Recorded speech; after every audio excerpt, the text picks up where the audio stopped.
ಇಷ್ಟಪಡ್ತಾರೆ. ಸಾಕು, ಸ್ವಲ್ಪ ಕಷ್ಟ ಮಾತ್ರ ಹೇಳೋಣ, ಬೇರೆ ಏನು ಹೇಳೋದು. ಒಳ್ಳೆ ಸಿನಿಮಾ ಅಂತೂ ಮಾಡ್ತಾ ಇದ್ದೀವಿ.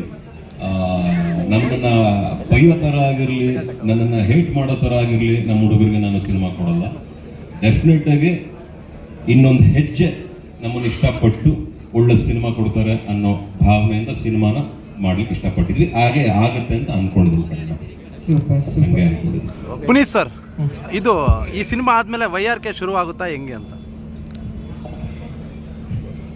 ಯುವ ರಣಧೀರ ಕಂಠೀರವ ಮಾಡೋದು ಎಸ್ಪೆಷಲಿ ಗುರು ರಾಜ್ಕುಮಾರ್.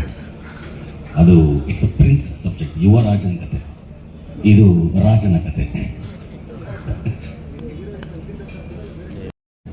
ಇಷ್ಟಪಡ್ತಾರೆ. ಸಾಕು, ಸ್ವಲ್ಪ ಕಷ್ಟ ಮಾತ್ರ ಹೇಳೋಣ, ಬೇರೆ ಏನು ಹೇಳೋದು. ಒಳ್ಳೆ ಸಿನಿಮಾ ಅಂತೂ ಮಾಡ್ತಾ ಇದ್ದೀವಿ.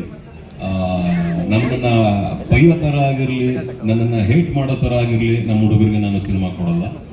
ಡೆಫಿನೆಟಾಗಿ ಇನ್ನೊಂದು ಹೆಜ್ಜೆ ನಮ್ಮನ್ನು ಇಷ್ಟಪಟ್ಟು ಒಳ್ಳೆ ಸಿನಿಮಾ ಕೊಡ್ತಾರೆ ಅನ್ನೋ ಭಾವನೆಯಿಂದ ಸಿನಿಮಾನ ಮಾಡ್ಲಿಕ್ಕೆ ಇಷ್ಟಪಟ್ಟಿದ್ವಿ. ಹಾಗೆ ಆಗುತ್ತೆ ಅಂತ ಅನ್ಕೊಂಡಿದ್ವಿ. ಕನ್ನಡ ಹಂಗೆ ಅನ್ಕೊಂಡಿದ್ವಿ. ಪುನೀತ್ ಸರ್, ಇದು ಈ ಸಿನಿಮಾ ಆದಮೇಲೆ YRK ಶುರುವಾಗುತ್ತಾ ಹೆಂಗೆ ಅಂತ? ಯುವ ರಣಧೀರ ಕಂಠೀರವ ಮಾಡೋದು ಎಸ್ಪೆಷಲಿ ಗುರು ರಾಜ್ಕುಮಾರ್. ಅದು ಇಟ್ಸ್ ಅ ಪ್ರಿನ್ಸ್ ಸಬ್ಜೆಕ್ಟ್. ಯುವರಾಜನ ಕತೆ, ಇದು ರಾಜನ ಕತೆ.